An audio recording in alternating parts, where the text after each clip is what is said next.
Welcome to the Driver's Line. I'm Greg. And I'm Jordan.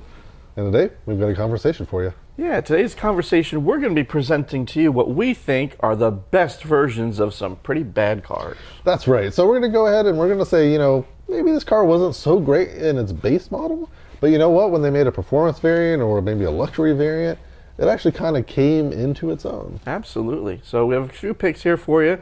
See if you agree with us or not. Maybe you have a really strong feeling about one of these base model cars. But yeah, you're like, go ahead and defend it in the comments, but we're going to go ahead and dive into the conversation right now. Yeah. And I'm going to go with my first one. My first one actually comes from the early 2000s. Okay. So back in those days, Ford, this is when they still made sedans, and they actually made one that was called the Contour, and this was a car that was sold overseas as well as in the United States. So it was actually one of the first sedans where a lot of Americans kind of to get that European driving experience. The Contour was basically a version of the Mondeo that was sold overseas, and a precursor to the Fusion.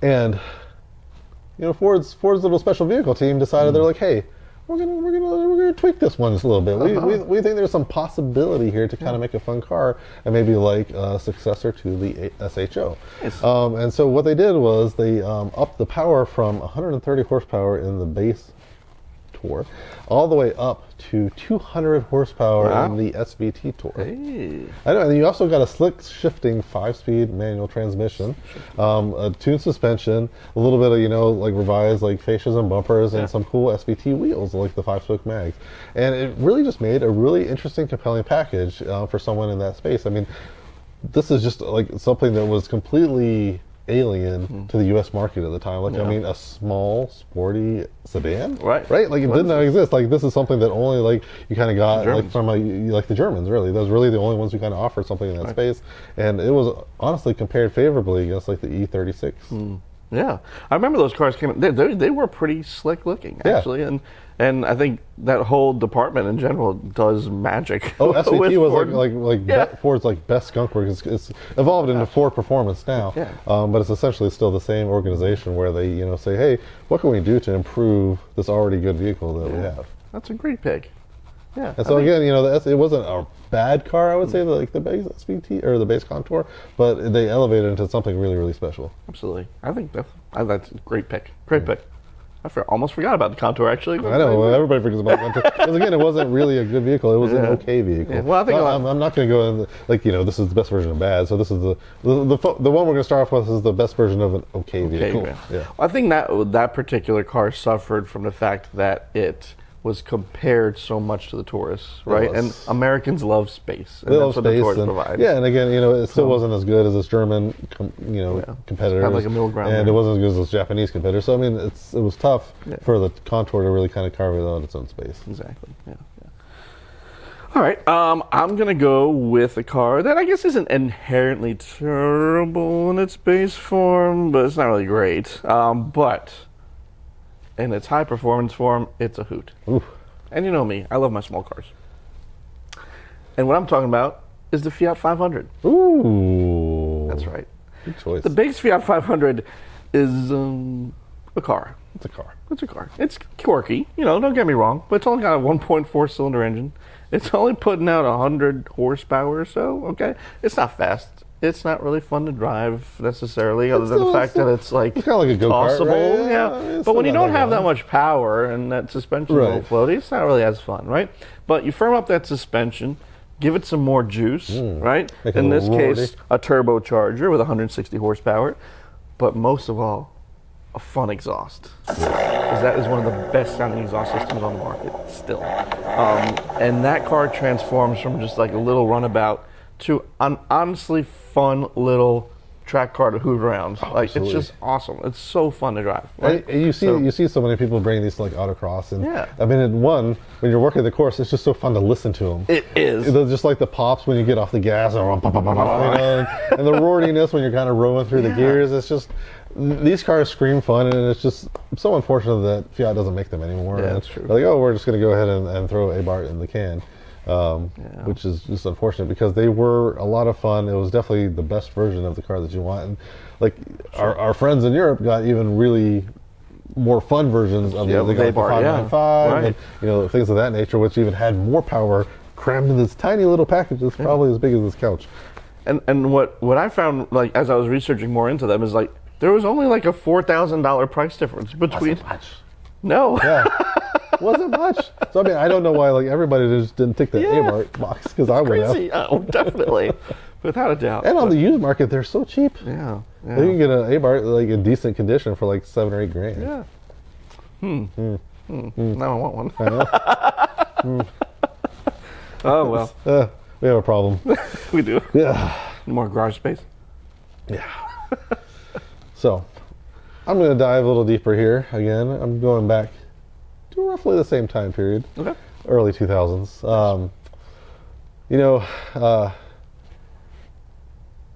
Friends of Chrysler made a little vehicle, and they had a weird ad campaign for it. It was hi. Hi, I'm not a great vehicle. But I'm a small vehicle, and I'm better than the K cars that preceded me. Hi. Hi. And I'm talking about the Neon, of course. And then the second generation rolled around in like the late 90s, early 2000s. But then the Skunkworks team at Dodge was like, hey, sport compacts are a thing. They looked over at their friends. This is when they had that collaboration with Mitsubishi, right? And they're like, Mitsubishi has this really cool turbocharged four-cylinder engine. Yeah. What can we do with that? And then, Honda's doing all this fun stuff with the Civic, and Toyota's starting to do some fun stuff with like the Celica, and maybe we should do some fun stuff with the Neon. Yeah. Okay, what can we do with this? Well, with the That's Neon, just a silly sentence. But they really committed to making this thing performance-oriented. So it went from the base Neon had about 132 horsepower, and the SRT4 at its top level made 230 horsepower and was criminally underrated from the factory. You would get one of these, drive it off the lot, break it in, put it on a dyno. It would put down like 230 on the dyno. Wow. At the wheels. Jeez. I know. And so these things were probably actually pumping out closer to 250. Yeah. And then they responded so well to mods. And the other thing that I love about them is, again, the commitment to performance. So like everything in the front two seats was like nice. Right? Like they had the really nice seats, power windows, all that kind of good stuff.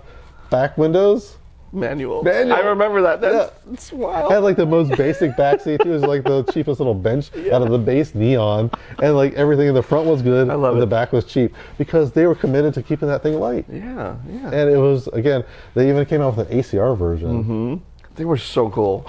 So cool, and it was just a fun little car. I hated the people that had them when they were coming, because it was always like the equivalent of the flat hat bros. But I'm familiar. Yeah, you're very familiar from the Volkswagen community. But like those things, when someone just turned up the wick on them, they either would blow up, or make a ton of power. That's a great pick. Yeah. That embodies this really well. Embodies it. And sure. like you see those guys rolling around like an autocross course, and they would always they'd be so tight they'd pick up one of the rear wheels. It was one of the first cars that kind of did the dog pee and look, when it was doing autocross. That's awesome. Yeah. Great pick. Great pick. Thank you. Yes. And we can end the podcast now, but we're not going to. We're not going to. I think I found an even wilder pick. Yours is pretty wild, though. I love it. Pretty wild. No disrespect. But I'm going to go to my quirky land of France. Oh! You might not know where I'm going with this. Yes. All right. The late car. No. Well, there was some variants of that, too. No, I'm talking about my dear friends at Renault, who produced the Clio, right? The base Clio was a pretty pedestrian, typical three-door hatchback.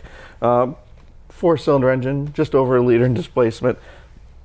About 60 horsepower or something. Yeah. Front-wheel drive, yeah. Front-wheel drive. Yeah. Front-wheel drive. Engine, pretty basic. Yeah. 0 to 60, 12 seconds or so. Eventually. Speed fun, not really the point here, speed, right? No. But then they were like, I know it'll be fun. Let's strip out the back seat. Good idea. Let's strip out the engine, too, and replace it with a V6 instead. And where would you put that V6? Let's pop it right in the middle. In the middle. And we put some big fenders on it. Which is insane. And some scoops. Oh, my God. That V6. It's crazy.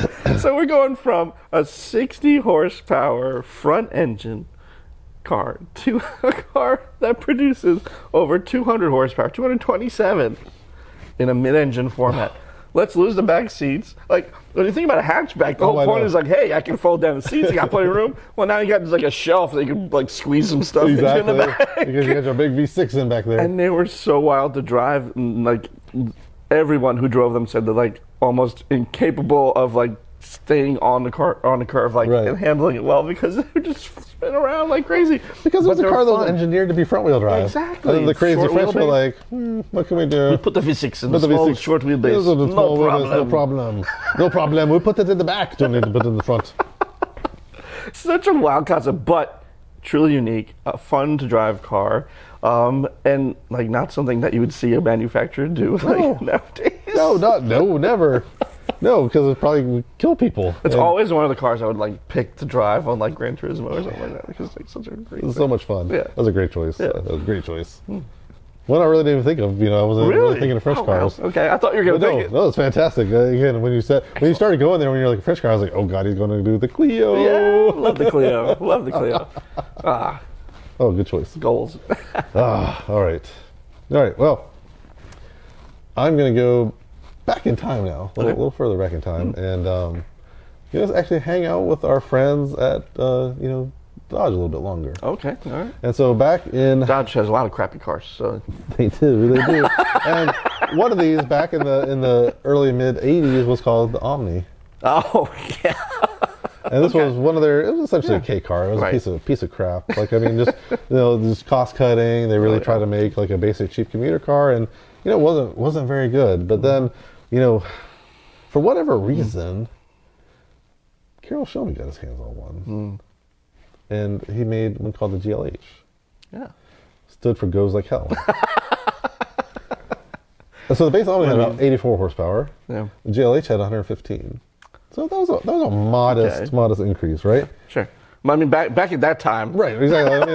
Well, again, this thing was... It's hard to get power out of engines, right? Well, fair. And, again, this thing, was built like a car in the 80s. It didn't have a lot of extraneous things. It really didn't have much for safety. Right. It didn't have much for infotainment. It didn't have much for comfort. It didn't have much for sound editing. So it weighed next to nothing, right? Exactly. So like 115 horsepower and something that doesn't weigh more than like, probably like 1,900 pounds, it goes like hell. Absolutely. But you know what? They're like, they kind of went back to it after a couple of more years. In the late 80s, they're like, maybe we should make an even better version. And so then came the GLHS, which had 175 horsepower, which was more than double what the base car came with of 84. And they refined the suspension, they retuned the suspension, did not add any weight to it, mind you. And so, I mean, this thing was just one of the most underrated performance cars of all time. And was just one of the first of like this like really hot hatch phenomenon that kind of came along. A lot of people say, GTI, of course the GTI predated this, right? But this thing was like the Golf R of its time, before there was a Golf R. Yeah, that's really cool. Yeah. Wow, that's a lot of power. I know. Considering like when you think about it. Yeah, I mean, like take a modern car. A modern car comes with 300 horsepower. Right. Let's double it to 600. It's basically like a CT5E Blackwing. That's crazy. Which is already nutty, yeah. Yeah. Wow. Yeah. Way to go, Dodge. Yeah. We need that craziness back. Yeah, we do. I know. Come back with that craziness. Yeah. We love it. All right, well, I'm going to stick to domestics for you. Ooh. But it does seem like we are seeing a lot of sport compacts here, and I'm going to continue on that trend. Okay. And this is a car that was, I think, the definition of Novocaine when it came out. I'm talking about the Chevy Cobalt. On my list. It's on your list too, isn't it? List. And it had such a transformation. So like, it replaced the Cavalier beforehand, which was a car. Even bigger shot of Novocaine. Let's be honest. It was a car. It was a car.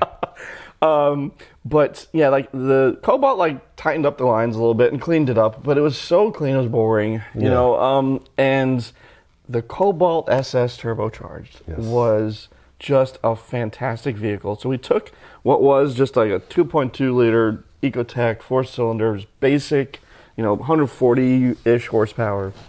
And you know what? Let's change it out. Let's drop in a 2 liter turbo in there.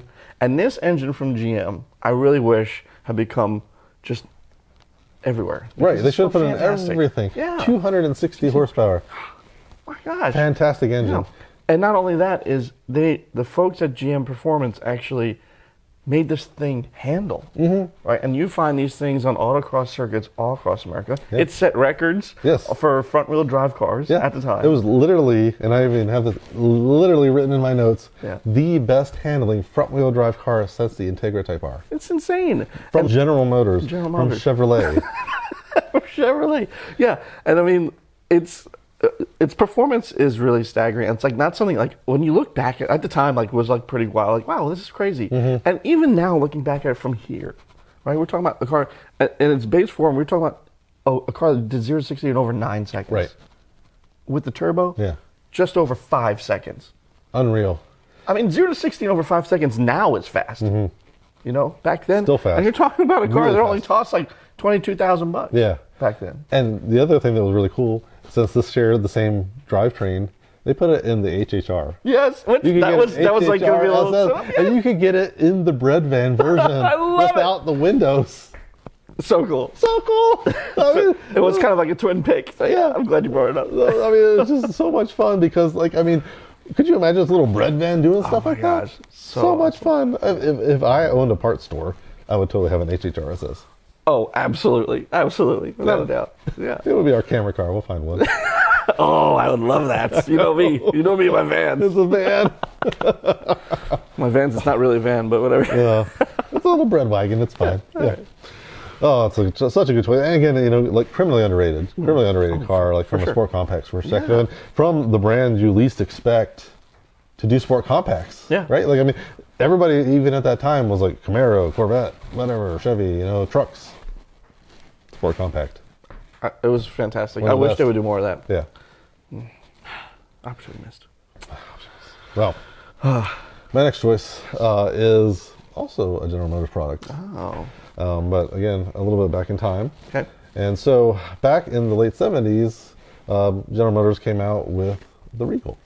Well, the Regal had been previously, but then, you know, was this version of the Regal came out. And I think it was what they call the B-bodies. Yes. Right? And so the Regal, you know, again, it was a pretty plebeian car. It was a coupe, so it was, you know, kind of like the luxury, personal luxury coupe, kind of like the Thunderbird sort of was. And, you know, not really that exciting, but it was, again, it was a car, right? It was a car. It got you around, comfy, got you around, looked good, you know, full size, you know, well, I guess it's technically mid-size at the time, but, you know, came with snorting about 125 horsepower. So, you know, later on, as time kind of passed, you know, the nutty people at General Motors were like, hey, what if we turbocharge this motor? Yeah. And so they turbocharged it and was born the Grand National. And Grand National was a fantastic, big time performance car, muscle car in that space. But then they're like, maybe we should turn the wick up a little further. And then that was born the GNX. Oh, yeah. And again, this was, I think, roughly 87 or 88. And it turned it all the way up to 300 horsepower. Something that originally had 124. And this floppy-bodied, you know, B-body, right? Yeah. Like, I mean, these things were not built well, right? Like, I mean, it was just the sign of the times. Again, this is Malaise era General Motors, but this was like the most anti-Malaise version of a car they could have made. So it ran 0 to 60 less than 5 seconds. Oh my gosh! In the late 80s. That's insane. Ran a quarter mile, 13 seconds in the late 80s. I mean, think of the tire technology. You put even better tires on, it's probably faster. Yeah. It's just unreal. And of course, you know, the same engine, you know, found its way in the Cyclone, which was, you know, famously known for being the Ferrari Testarossa in the quarter mile. I mean, it's just unreal. Unreal. I have been regretting not picking the GMC Cyclone. But I didn't really consider, like, the truck a bad car. Yeah, so that's why I didn't choose it. Yes. Whereas the Regal kind of was. But anyway, so. What wasn't bad at that time, really? Fair point. Like, I mean, really. Universally bad. Yeah, universally bad. It was just, again, it was Malaise era, right? So, I mean, yeah, universally bad. But, I mean, the GNX is one of the ultimate collector cars today. Oh, yeah, super rare and just really coveted. Oh, that's a great pick for this. Yeah. Nice job. My last pick isn't quite as fun, honestly, now. But I think it does deserve a call out because it's pretty rare. Yeah. So, sticking with General Motors, I guess we have a theme here, guys. Jeez. Yeah. You used to be so cool. Yeah, come on now. GM, I would say, actually was one of the leaders when it comes to crossovers. They were one of the first ones to come out, like, you know, the much beloved Pontiac Aztek. Ooh, I love the Aztek. But along with that, was one that was actually much more successful. The Montana. Montana. Well, you know, I'm talking about something that I think is actually a pretty decent vehicle, but in its base form was pretty boring. And that is the Saturn Vue. Yes. Okay. So, you know, in its base form, you could get it. Honestly, the worst combination is one that was a 2.2 liter 4-cylinder paired with all-wheel drive and a CVT, Oof. Which is one that my wife had. But she loves it. She misses it to this day. Really? And the people who own these cars love them. But yeah, it was a dog to drive. I mean, 0 to 60 was like, we'll think about it. Eventually, we'll get to it. You know what I mean? But yeah, it was just like it was a car. You know, it got you from point A to point B. And the plastic doors, yeah. Yeah. Yeah. But for some reason, you know, GM had this partnership with Honda, and they took their V6 and popped it in there. So this car went from 143 horsepower to, in the Saturn Vue Redline, which I think is a really cool name. I like it. Redline. All right. 250 horsepower, which, like, you know, in an Accord, it's like, all right, we got an Accord, we got exactly, But in this little tiny Saturn Vue, it was like a pocket rocket SUV kind of deal, right? So it went to 0 to 60 from 10 seconds down to 7.5 seconds, like, which is a pretty nice. That's a huge change. Yeah, right? Like, I mean, that's gonna be something that's like completely like snooze fest to something that's like, all right, yeah, that's kind of exciting. I mean, it was a bit more expensive. Like, it was like, I think the base one was in the just over 20,000, and this one's like 27,000. Which back in the time, that's pretty expensive. But they're pretty rare now, and when you come across one, like, they just look like they're well maintained because of the plastic body panels. It's one that you can keep up with. It's a Honda V6. Right. Like, the reliability is better. The powertrain is better. I mean, like, everything. It's a win-win-win. And it's like such a better car than its base form. Those actually, and they actually like did a lot to differentiate it from like the base Vue, right? So like they revised the front bumper, they revised the side skirts, they revised the rear bumper. Oh, great. It had really nice wheels on it too. Like, I mean, really nicely designed. I think they're like a polished aluminum finish, right? And I mean, they did a lot to make that car look unique, which they probably could have learned to do with the Sky Redline, because it really just kind of looked like a sky. Yeah. That's unfortunate. Except for like the tinted headlights. Oh God. Okay. But anyways, you know, I mean, it's, and you know, you might like the Redline badge. I thought it was kind of dorky with like the little. I liked it. It was clean. It was nice. Redline. Come on now, it's better than turd. That is true, but that is also a very low bar. I like the Redline, but I think Saturn gets a lot of hate unjustly, really. But I think that's a really cool car. It was. No, I mean, the Vue was definitely cool. I mean, the Vue Redline was undeniably cool, and I mean, it was cool that they spread it out at least amongst a couple other vehicles within there, because there's the Ion Redline, which is basically like the Cobalt SS, right? And then supercharged one, and then the Sky Redline, right? Yeah. So good stuff. Yeah. So I'm sure that we missed some that you are very fond of, no doubt. One of you might own one of these. Yes. So let us know. We really be interested to hear what other versions are good for the best version of a bad car. Yeah. There's several of them, I'm sure. Yes. So thank you so much for watching. We'll see you next time. Thanks for joining us on The Driver's Line. If you enjoyed this content, please like and subscribe to make sure you don't miss a thing.